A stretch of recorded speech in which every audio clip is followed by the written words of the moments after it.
pas qui veut, mais qui peut. Donc il faut savoir faire, à un moment donné, des équilibres nécessaires.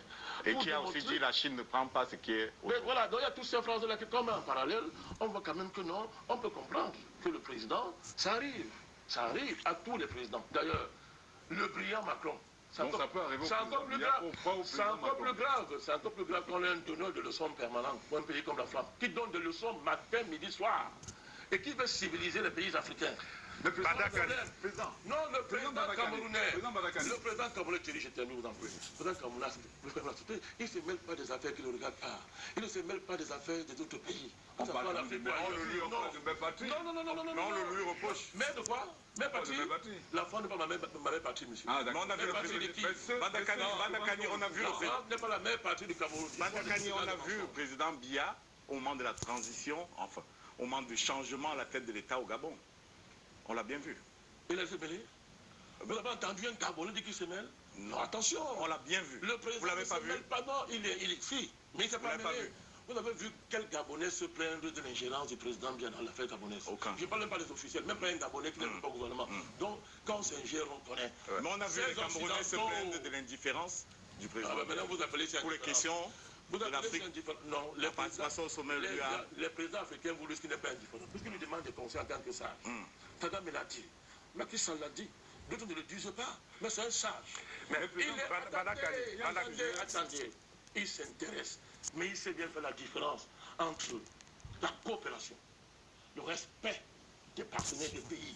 Parce que selon l'ONU, tous les pays se valent. Le royaume de Tonga vaut les Américains d'après l'ONU.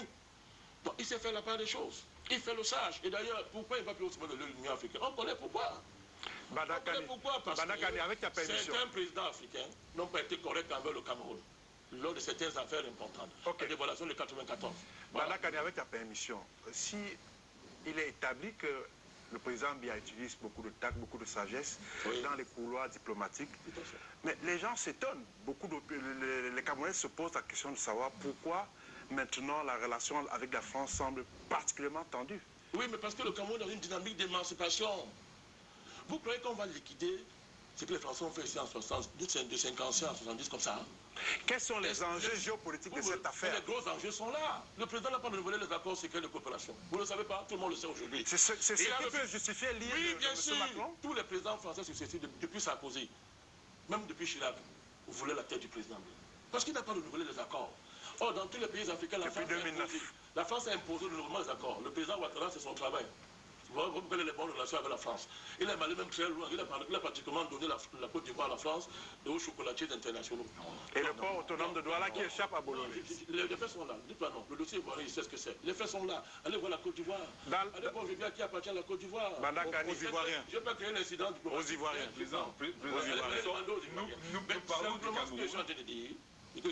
Dans votre logique, le port autonome qui échappe à Bolloré. Je suis un panafricaniste. Oui. Vous le savez, nous les panafricanistes, on n'a pas ce genre de considération. On peut comprendre. Oui. Donc je tente de dire, mais je verrai qu'il n'y ait pas d'incident diplomatique, rassurez-vous. Je tente de dire ceci. Le président Biya n'a pas signé les accords de coopération, il ne les a pas renouvelés. C'est une exigence de la France. Il n'a pas renouvelé. Mais plus grave, depuis un certain temps, allez voir les chiffres, les parts des marchés français. Ça m'énuise de plus en plus au Cameroun. Ce n'est pas de la faute du président. C'est parce que la France n'arrive plus à soutenir le rythme de la compétitivité de l'économie mondiale. Elle n'arrive plus.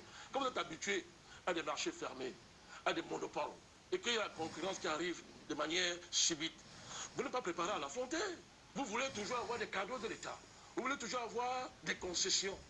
Mais c'est là qu'il s'agit. C'est pour ça qu'il y a des menaces de déstabilisation. Oui, bien sûr. Mais depuis, lorsque le président a refusé de le faire, et maintenant, vous savez que votre pays est l'un des pays les plus importants au monde. Et le gouvernement des terres rares. C'est une matière première rare. Rare dans le monde. Le Cameroun est le seul pays qui, en 3 régions seulement, cumule tous les types de matières de terres rares. Alors que dans notre pays, on trouve soit 1 ou 2 types par pays. Nous, on a tout ça. 3 régions seulement. La Banque mondiale a caché cette affaire pendant longtemps. Le président, par ses réseaux, a eu l'information. Vous voyez, quand on dit matières, ce sont des matières de pointe qui sont indispensables à l'économie de pointe. Donc, votre pays est au cœur de la dernière frontière de la croissance mondiale, le golfe de Guinée. Le Cameroun, c'est un scandale géologique. Maintenant, le coltan découvert là-bas, dans les régions du nord-ouest, ça explique beaucoup de choses. Et ce n'est pas nouveau. La Libye est détruite pour ça. La Côte d'Ivoire, c'est ça. La Centrafrique, c'est ça. Le Mali, c'est ça. Scandale géologique. L'eau, le soleil, les grands enjeux de demain sur le plan écologique. Le Mali, tout le Sahel, la bande du Sahel. C'est ça. On brûle ces pays pour ça. Et la France est dans les coups. Et dans les coups, quand nous avons dit ici que ce que vous appelez crise anglophone, c'est un montage des Américains et des Français. On m'a quitté tout le monde oiseau. Chacun voit aujourd'hui.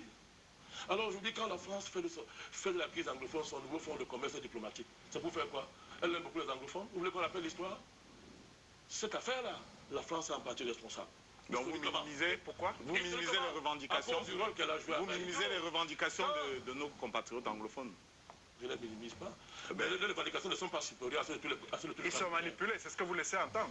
Vous ne portez pas les mots. Leurs revendications ne sont pas supérieures à celles de tous les Camerounais. Et moi, je refuse. Mais ils ont le droit de crier plus fort que les autres. Ils n'ont pas le droit de prendre les armes. Ils ont le droit de crier plus fort que les autres. C'est de ça que je parle. Mais ça passe de crier parce qu'ils n'ont pas de revendications. Oui, mais ils ont le droit de crier. Vous voulez conseiller à d'autres Camerounais de prendre les armes, d'aller tisser des alliances. Je vous demande s'ils ont le droit de crier.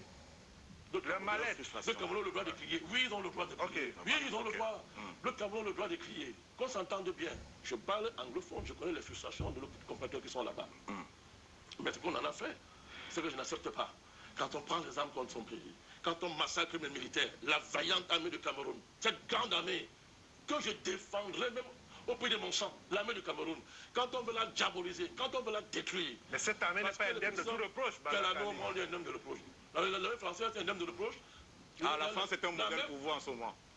L'armée française est indemne de reproche. Non, c'est votre repère en ce moment. Non, mais ceux qui donnent les leçons. Tout ce que vous avez dit sur la France depuis le début de l'émission. C'est ceux qui donnent les leçons. Avec leur force Ne vous préparez pas à la citer comme exemple. Non, je ne peux pas citer la France pour le faire. Si vous estimez que la... Je dis ceci. Que la France, l'armée française aussi... Non, nous sommes dans un... des exactions. Non, je peux me le Mais oui, vous pouvez entre-temps nous en créons. Monique Naossi-Fosso, bien installée. Nous allons reprendre le fil de cette dorsale juste après le passage de Monique Naossi-Fosso sur notre plateau. Je l'indiquais à l'entame de ce programme. Elle va revisiter votre jardin secret et c'est ce soir dans mes préférences.